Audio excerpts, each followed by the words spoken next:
Olá pessoal, aqui da Cenários Capital, sejam todos muito bem-vindos. Chegamos, hein? Edição 153 da nossa revista e o nosso último estudo de 2025, já de olho da semana de transição ali entre 29 de dezembro e 2 de janeiro de 2026. Vamos juntos entender o que esperar do mercado nessa reta final de ano.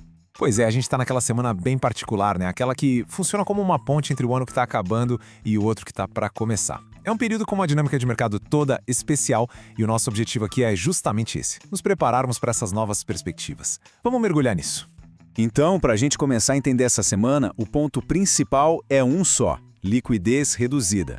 Com o feriado de Ano Novo, o volume de negociações costuma cair bastante. Isso pode, por um lado, deixar o mercado mais calmo, mas, por incrível que pareça, também pode causar umas chacoalhadas mais fortes. E com menos coisa acontecendo por aqui, as atenções se voltam totalmente para o cenário externo.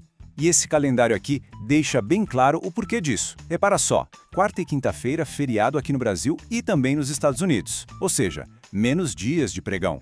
Por isso, todo mundo vai ficar de olho na terça-feira. É quando sai a ata da reunião do FOMC, o Comitê de Política Monetária dos Estados Unidos. O mercado vai buscar qualquer pista sobre os próximos passos da economia americana para 2026. Beleza, agora vamos falar do tema que, olha, dominou o cenário aqui no Brasil em 2025 e que tem tudo para continuar sendo o personagem principal: a curva de juros.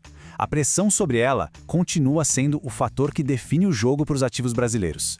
E olha só que interessante esse gráfico dos juros futuros.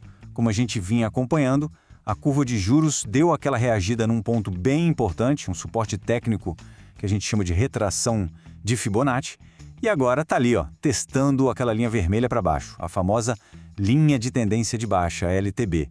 Se romper essa linha, pode ser um sinal de que a direção vai mudar. Então é um momento decisivo, sem dúvida. Tá, mas por que essa volatilidade toda? Basicamente, são duas forças pressionando. De um lado, aqui dentro de casa, a gente tem a preocupação de sempre com o cenário político e fiscal do Brasil.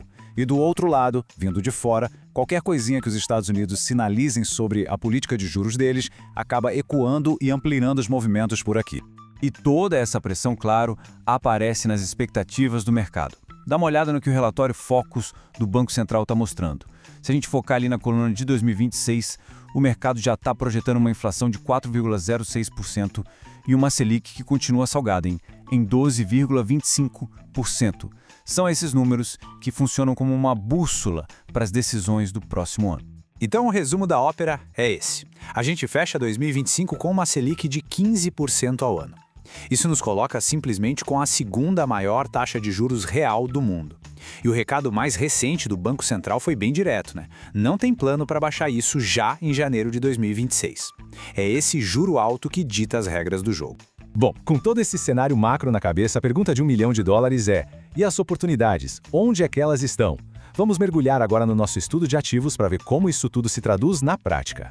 Olha, com juros nesse patamar não tem jeito, a renda fixa segue brilhando, muito atrativa. Principalmente os títulos IPCA+, que oferecem um ganho real, sabe? Uma rentabilidade que fica acima da inflação, o que protege o poder de compra. Vale a pena ficar de olho também nos CDBs e LCIs de bancos menores, que costumam ter taxas maiores. Mas atenção, a palavra de ordem aqui é seletividade. É super importante sempre avaliar a qualidade de crédito de quem está emitindo aquele título. Partindo para as ações, vamos começar com a Petrobras. Do lado dos fundamentos, na tabela a gente vê uma empresa robusta, uma boa pagadora de dividendos, só que o gráfico ali do lado mostra outra coisa. O preço está meio empacado, andando de lado, naquela faixa entre R$ 29 e R$ 33 reais. Essa situação pode ser interessante para quem usa estratégias que buscam ganhar dinheiro mesmo com a ação parada, como a venda coberta de opções, por exemplo. E a Vale, como é que tá? Bom, aqui o sinal técnico é bem positivo. O papel conseguiu fechar a semana acima da média móvel de 200 semanas. Esse é um indicador de longo prazo super importante que muita gente usa para sentir a tendência principal do ativo. Passada essa média, é visto como um baita sinal de força, e isso pode abrir as portas para um teste lá na resistência dos R$ 80 reais. É um movimento para a gente ficar de olho logo no comecinho de 2026. E já que a gente tocou no assunto, vamos dar uma passada rápida pelas commodities. O ouro, nossa, foi um dos destaques de 2025 e segue firme na sua tendência de alta. Agora, o petróleo e o minério de ferro, que afetam diretamente Petrobras e Vale, continuam meio que andando de lado. Essa falta de uma tendência clara ajuda a gente a entender por que as ações delas também estão com dificuldade para decolar. Dando um pulo agora para o mundo das criptomoedas, esse mapa de calor entrega o jogo da última semana. O clima foi pesado, majoritariamente negativo, com os dois gigantes, Bitcoin e Ethereum, fechando em queda. É sempre bom lembrar da volatilidade que é a marca registrada dessa classe de ativos. Beleza, agora vamos juntar todas essas peças do quebra-cabeça. Com juros lá em cima, commodities sem uma direção clara e o cenário externo sempre no nosso radar, como é que fica essa briga pelo nosso Ibovespa? E esse slide aqui resume perfeitamente o cabo de guerra que está rolando no mercado. De um lado da corda, puxando para cima, a gente tem esses juros altíssimos que acabam atraindo o capital de fora e também os balanços das empresas de commodities, que devem vir fortes. Já do outro lado, fazendo peso contra, está o nosso risco fiscal aqui no Brasil, essa inflação que insiste em não ceder e a própria liquidez baixa de fim de ano. E com isso a gente chega na nossa conclusão. A verdade é que, mais do que focar só nessa última semana de 2025, a hora agora é de virar a chave e pensar em 2026. É o momento de avaliar o terreno, sabe? E começar a plantar sementes para o ano novo que está chegando. E para fechar nosso estudo, eu deixo aqui uma provocação para a gente refletir.